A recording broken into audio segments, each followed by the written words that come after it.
ইনশাআল্লাহ আল্লাহ দিয়েছেন। আল্লাহ বলছেন কোরআনে কি, যে নিজেকে শুধরে নিয়েছে, যে নিজেকে পরিশুদ্ধ করেছে, সেই সফল হয়েছে, সেই কামিয়াবি হয়েছে। আল্লাহ বলতেছেন কোরআনের মধ্যে। আল্লাহ কিন্তু এটা বলে না যার কাছে অজস্র টাকা রয়েছে, অজস্র ক্ষমতা রয়েছে, অজস্র পাওয়া রয়েছে, ব্যাংক ব্যালেন্স রয়েছে, সে সফল। আল্লাহ এটা বলেন। আল্লাহ কি বলেছে, যে নিজেকে শুধরেছে, যে নিজেকে পরিশুদ্ধ করতে পেরেছে, সেই সফল হয়েছে। আল্লাহ বলতেছেন সুতরাং আপনাকে আমাকে পরিশুদ্ধ হতে হবে, পরিবর্তন হতে হবে, চেঞ্জ হতে হবে, হতে হবে।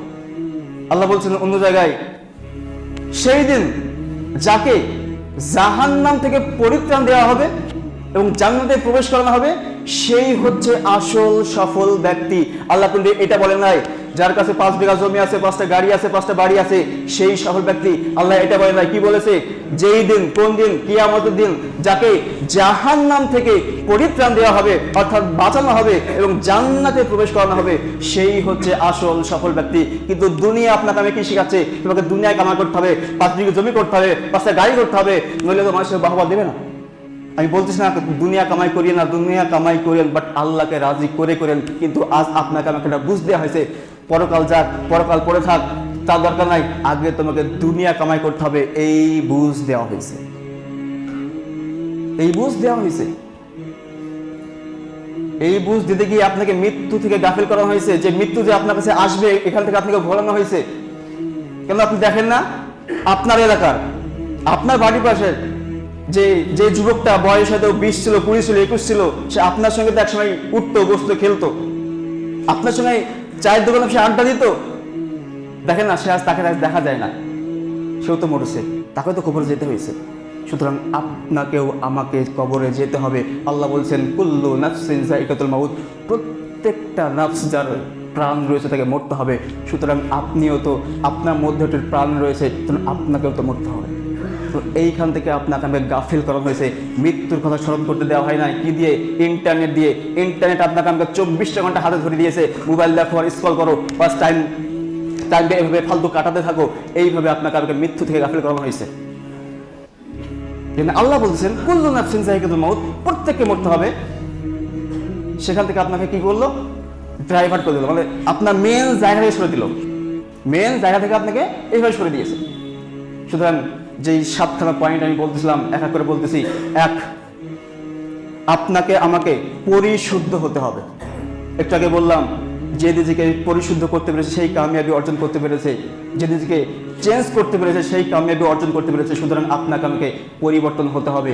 এতদিন যা করেছেন, এতদিন আল্লাহকে নারাজ করে চলেছেন, যা করেছেন, কিন্তু আজ থেকে ফিরে আসেন। আল্লাহ কি বলতেছে, হে বান্দা, তুমি আমার দিকে 1 ধাপ এগিয়ে এসো, আমি তোমার দিকে 2 ধাপ এগিয়ে যাব। তুমি আমার দিকে হেঁটে এসো, আমি তোমার দিকে দৌড়িয়ে যাব। সুতরাং তোমাকে আল্লাহর দিকে যাইতে হবে, তোমাকে আল্লাহর দিকে পদক্ষেপ নিতে হবে, তবে আল্লাহ তোমার দিকে আসবে। তুমি হয়তো ভাবতেছো ঘরে বসে বসে আল্লাহ তোমাকে হেদায়েত দিবে, কখনো না।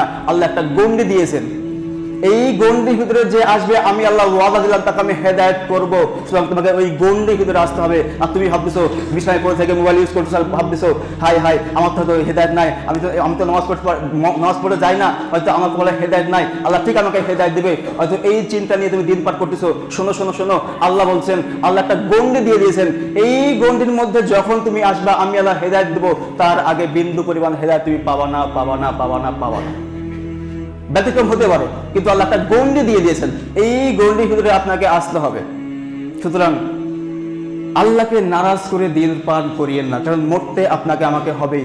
হযরত বেলাল যেমন মরছে, নমরুদও মরছে, ফেরাউনও মরছে, বড় রাষ্ট্রপতি, বিলিনিয়ার ওরাও তো মরছে। একজন গরিব যেমন মরছে, একজন রিক্সাওয়ালা যেমন মরছে, এবং টাকাওয়ালা, ধন সম্পত্তি আল্লাহ ক্ষমতাওয়ালা, তাকেও তো মরতে হয়েছে। এবং আপনাকেও তো আমাকে মরতে হবে। আল্লাহকে নারাজ করে দিন পার করিয়েন না। 1 নম্বর কারণ। 2, বিশেষ করে ইয়াংদের জন্য আলোচনা হচ্ছে। এতদিন যা করেছেন, আল্লাহকে নারাজ করে দিন পার করেছেন, কোনো সমস্যা নাই। আল্লাহ বলতেছেন, আল্লাহ ওয়াদা দিয়েছেন, কি বলতেছেন, ইয়া ইবাদি, হে আমার বান্দা। আল্লাহ বলে নাই হে ঘুষখোর, হে সুদখোর, হে বেনামাজি, হে কাফের, বলে নাই। কি বলেছে, ইয়া ইবাদি, হে আমার বান্দা, শোনো, লা তাকনাতু মির রাহমাতিল্লাহ, আমার রহমত থেকে নিরাশ হয়ো না। ইন্নাল্লাহা ইয়াগফিরুয যুনুবা জামিয়া, বান্দা তুমি তওবা করো, আমি আল্লাহ ওয়াদা দিলাম তোমাকে ক্ষমা করব। আল্লাহ বলতেছেন।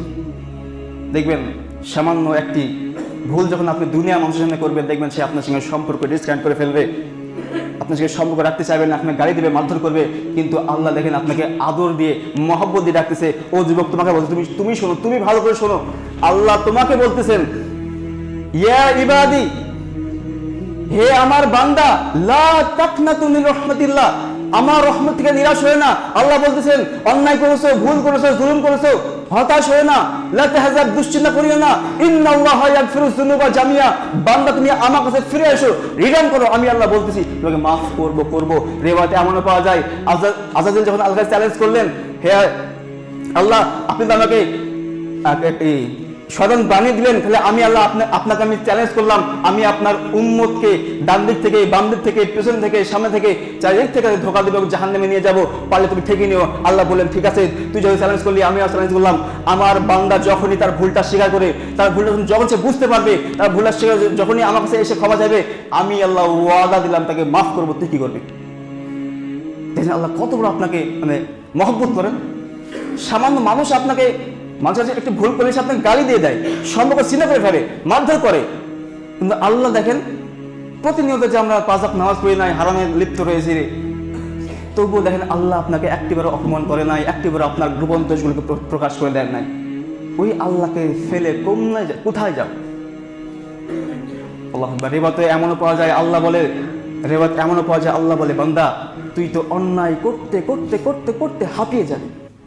একটি পর্যায়ে যখন তুই আমার কাছে ক্ষমা চাইতে আসবি, তুই অন্যায় করবি, আবার ক্ষমা চাইবি, আবার অন্যায় করবি, আবার ক্ষমা চাইবি, তুই ক্ষমা চাইতে চাইতে হাঁপিয়ে যাবি, কিন্তু বান্দা আমি আল্লাহ ক্ষমা করতে করতে হাঁপাবো না। আল্লাহু আকবার। সুতরাং যেটা বলতেছিলাম, জীবনে যত অন্যায় হয়েছে হোক, ভুল হয়েছে হোক, তাহলে হতাশ হয়েন না, আল্লাহর দিকে রিটার্ন করেন, ফিরে আসেন। আল্লাহ আপনাকে অপরচুনিটি দিয়েছেন, সুযোগ দিয়েছেন, সুতরাং সময় থাকতে আল্লাহর দিকে ফিরে আসেন। আল্লাহ আপনার গুনাহগুলোকে মাফ করবে। শুধু এটুকুই না, বরঞ্চ কি বলতেছে, যত গুনাহ করছো প্রত্যেকটা গুনাহকে আল্লাহ নেকি দিয়ে কনভার্ট করে দেবেন, পরিবর্তন করে দেবেন। আল্লাহু আকবার। কত মানে অপরচুনিটি দেখেন, কত সুযোগ দিয়েছেন আল্লাহ আপনাকে, আমাকে কত সুযোগ দিয়েছে। সুতরাং যে কথা বলার একটাই উদ্দেশ্য, এতদিন যা করেছেন, এতদিন আল্লাহকে নাজ করে দিন পার করেছেন, এখন থেকে আল্লাহর দিকে ফিরে আসেন। যদি এহকালে পরকালে কামিয়াবি অর্জন করতে চান তো, আর যদি না করতে চান, যেভাবে বেড়াচ্ছেন, যেভাবে ঘুরে বেড়াচ্ছেন, বেড়ান, কোনো সমস্যা নাই। 3 নম্বর পয়েন্ট, যেটা হচ্ছে, যদি পড়াশোনার লাইফে যদি থেকে থাকেন, ইনশাল্লাহ আপনার পড়াশোনাটাকে একটু মানে ভালোভাবে দেখবেন। আজকালকার যে শিক্ষার ব্যবস্থা, সেভাবে দিন পার করিয়েন না। যদি পড়াশোনা লাইফে থেকে থাকেন, পড়াশোনা একটু ভালোভাবে গুরুত্ব দেবেন, মূল্য দেবেন, সেটা চেষ্টা করবেন। 4 নম্বর পয়েন্ট কি, সঙ্গী বাছাই করতে হবে আপনাকে। সঙ্গী বাছাই করতে হবে। সঙ্গী অনেক গুরুত্বপূর্ণ আপনাকে এই দুনিয়াতে, মানে একটা সুন্দর লাইফের ট্র্যাকে লাইনে ধরে দেওয়ার জন্য সঙ্গী অনেক গুরুত্বপূর্ণ। সেটা জীবন সঙ্গী হতে পারে, সেটা আপনার পথ চলার সঙ্গী হতে পারে, সে বন্ধু বান্ধব হতে পারে। সুতরাং যখনই আপনি কোনো সঙ্গী বাছাই করবেন, একটু ভেবে চিন্তে বাছাই করেন। কারণ হাসরের ময়দানে বলতেছে, ইয়াউমা ইয়াফিরুল মারউ মিন আখিহি ওয়া উম্মিহি ওয়া আবিহি ওয়া সাহিবাতিহি ওয়া বানিহি। হাই হাই, যেই দিন কিয়ামতের ময়দানে প্রত্যেকটা ব্যক্তি যখন ইয়া রব্বি ইয়া নাফসি ইয়া রব্বি ইয়া নাফসি চিৎকার দিবে, সেদিন আপন মা ছেলেকে থেকে পালিয়ে যাবে, আপন পিতা ছেলেকে থেকে পালিয়ে যাবে, আপন স্ত্রী স্বামীকে চিনবে না, স্বামী স্ত্রীকে চিনবে না। সেই দিন আপনার ওই বন্ধু, যেই বন্ধুর জন্য নামাজে আসেন নাই, যেই বন্ধুর জন্য বিড়ি খাইছেন, যেই বন্ধুর জন্য সুদ খাইছেন, যেই বন্ধু ঘুষ খাইছেন, যেই বন্ধুর জন্য মেয়েদের পেছনে ঘুরেছেন, ওই বন্ধু আপনার শত্রু হয়ে যাবে সেই হাসরের ময়দানে। সুতরাং বন্ধু যখনই বাছাই করবেন, একটু ভেবেচিন্তে বাছাই করিয়েন। এমন বন্ধু বাছাই করেন না যেই বন্ধু আপনাকে নামাজের ব্যতীত জাহান্নামের রাস্তা দিয়ে নিয়ে যাচ্ছে, জান্নাত বাদ দিয়ে জাহান্নামের রাস্তা নিয়ে যাচ্ছে, এমন বন্ধু বাছাই করিয়েন না। হয়তো হাসির ময়দানে ওরকমটা হতে পারে যে ওই আপন বন্ধু যার জন্য আপনি একবার না খেয়ে ওকে আপনি না, ও না খেলে আপনি খেতেন না, যে বন্ধুটা রাত্রি 12টা থেকে সমস্যা পড়লে আপনাকে ডাক দিত, আপনি ছুটে চলে যেতেন, সে ছুটে চলে আসতো, ওই আপন বন্ধুটাই হাসির ময়দানে আপনার পক্ষে আপনার শত্রু হয়ে দাঁড়াবে।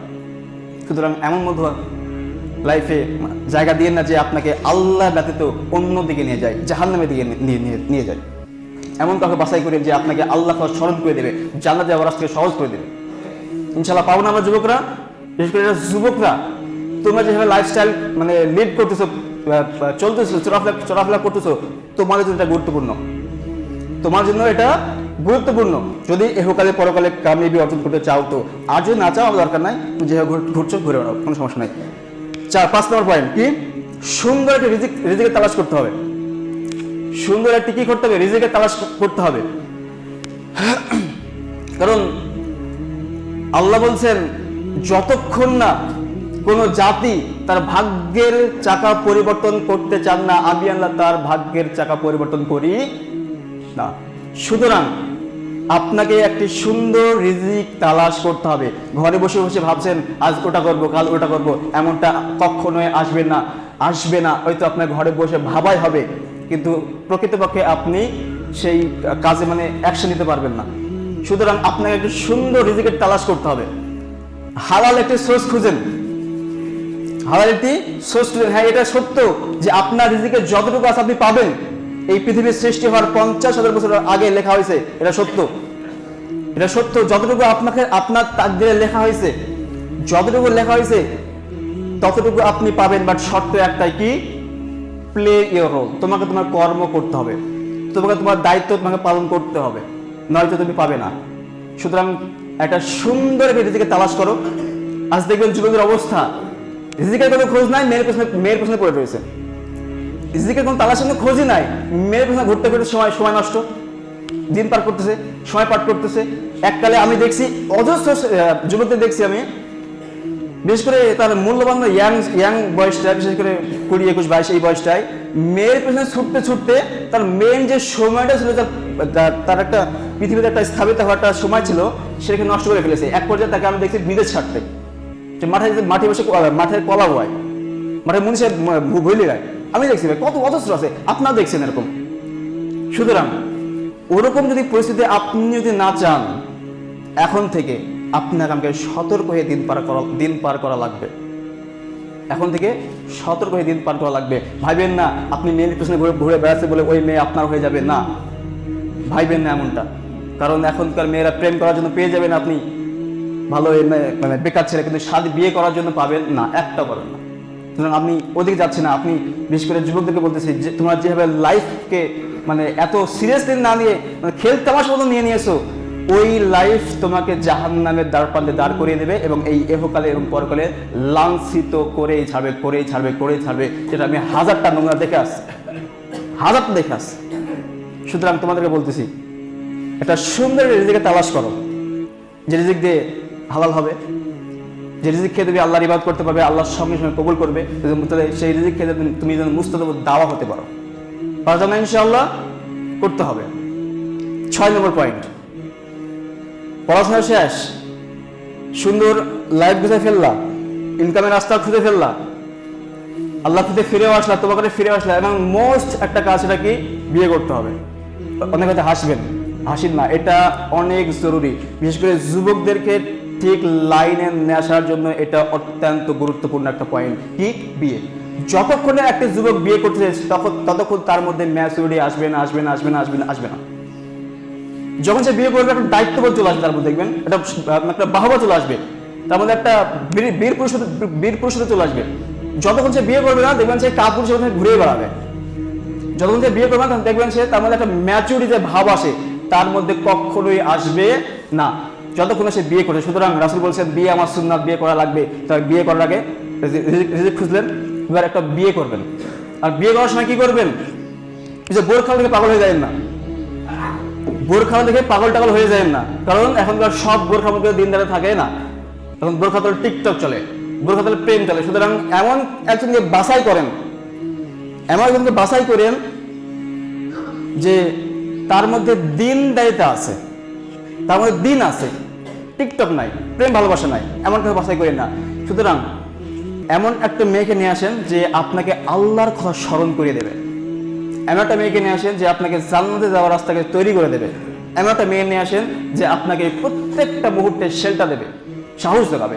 এমন কাউকে নিয়ে আসেন না যে আপনাকে মানে আল্লাহ থেকে বাদ দিয়ে দাড়ি কাটতে বলে, আল্লাহ থেকে বাদ দিয়ে টাকুন যে প্যান্ট পরতে বলে। এমন কাউকে নিয়ে আসেন না। সুতরাং যে পয়েন্টগুলো বললাম, সময় তো শেষ, আমার আলোচনা কমপ্লিট করতে পারলাম না। যেই পয়েন্টগুলো আমি বললাম, এক, কি, যদি সফল হতে চান আল্লাহর দিকে ফিরে আসা লাগবে। দুই, আপনাকে আমাকে আজ থেকে তওবা করে আল্লাহর দিকে ফিরে আসতে হবে। তিন, যদি পড়াশোনার লাইফে যদি থাকেন, পড়াশোনা কমপ্লিট করেন। চার, সুন্দর একটি সঙ্গী বাছাই করতে হবে, সে পথ চলার সঙ্গী হতে পারে, জীবন সঙ্গী হতে পারে। পাঁচ, সুন্দর একটি রিজিক তালাশ করবেন, সুন্দর একটি রিজিক তালাশ করবেন। ছয়, বিয়ে করে ফেলবেন। ছয়, বিয়ে করে ফেলবেন। এই ছয়খানা বিষয় দিয়ে আপনি আপনার লাইফে মেনটেন করতে পারেন, আল্লাহি আল্লাহর কসম করে বলতেছি। আর পাঁচটা সুদখোর, ঘুষখোর, জেনাখোর, ব্যভিচার, এদের থেকে আপনি উত্তম একটি লাইফ লিড করতে পারবেন, যার নমুনা আমি শত দেখে আসছি। তো সময় শেষ, অল্প। এই করার বিষয় দিয়ে আপনার মধ্যে থাকে, ইনশাল্লাহ আপনাকে এহকালে পরকালে কামিয়াবি হতে কেউ আটকাতে পারবে না, ইনশাআল্লাহ। আল্লাহ আমাদের প্রত্যেককে এই ছয়খানা বিষয় মেনে চলার এবং আমাদের জীবনে বাস্তবায়ন করার তৌফিক দান করেন, আমিন। লাস্ট একটা হাদিস দিয়ে শেষ করবো, যেটা আমাদের প্রত্যেকের আশা। এর আগে আমি হাদিসে বলে গেছি কি, কেউ যদি চান এহকালে পরকালে সফল হতে, কামিয়াবি অর্জন করতে এবং শান্তিপূর্ণ একটা লাইফ লিড করতে, কি আল্লাহ বলছেন হাদিসে কুদসি, হে বানি আদম শোনো, আমি আল্লাহ বলতেছি, যদি তোমরা আমার ইবাদত করো, তাহলে আমি আল্লাহ বলতেছি পরিপূর্ণ সচ্ছলতা দিয়ে ভরে দেবো। কোনো টেনশন থাকবে না, কোনো হতাশা থাকবে না, কোনো দুশ্চিন্তা থাকবে না, কোনো অভাব তোমাকে গ্রাস করতেই পারবে না। কি, যদি আমার ইবাদত করো। ইবাদতে কি আছে? ইন টোটাল যতগুলো আল্লাহ এবং আল্লাহ রাসূল দিয়ে গেছেন প্রত্যেকটা আছে, নামাজ, রোজা, হজ, যাকাত, ইন টোটাল সবগুলো রয়েছে ইসলামের যতগুলো বিধান আছে। কি বললেন আল্লাহ? আমার ইবাদত, ইয়া ইবাদি, সুতরাং আমার ইবাদত। আর যদি আমার ইবাদত যদি না করো, তাহলে আমি আল্লাহ বলতেছি পরিপূর্ণ টেনশন, হতাশা, দুশ্চিন্তা তোমার ঘাড়ে লেগেই থাকবে। তুমি একটা কাজ সেরে আসতে না আসতে আরেকটা ব্যস্ত হয়ে পড়বা। তুমি মাসে 20 লাখ টাকা কামানো করে দেখবে আল্লাহ তোমাকে 1000টা বাবা মুসিবত দিয়ে 30 লাখ টাকা নিয়ে নিয়েছেন, আল্লাহ বলছেন হাদিসে কুদসি। সুতরাং কেউ যদি সুন্দর একটা লাইফ লিড করতে চান, আজ থেকে আল্লাহমুখী হয়ে দিন পার করা লাগবে। আর যদি চান একটা টেনশনপূর্ণ লাইফ লিড করতে, দরকার নাই, আমি বলবো নামাজ পড়িয়েন না। আর যদি চান এহকালে পরকালে কামিয়াবি অর্জন করতে, আল্লাহকে রাজি করতে এবং শান্তিপূর্ণ লাইফ লিড করতে, আজ থেকে আল্লাহমুখী হয়ে দিন পার করেন। পারবেন না ইনশাআল্লাহ? প্রত্যেকে করতে হবে। জি, শুকরিয়া, জাযাকাল্লাহু খায়র, বারাকাল্লাহু ফিকুম, ওয়া মা আলাইনা ইল্লাল বালাগ।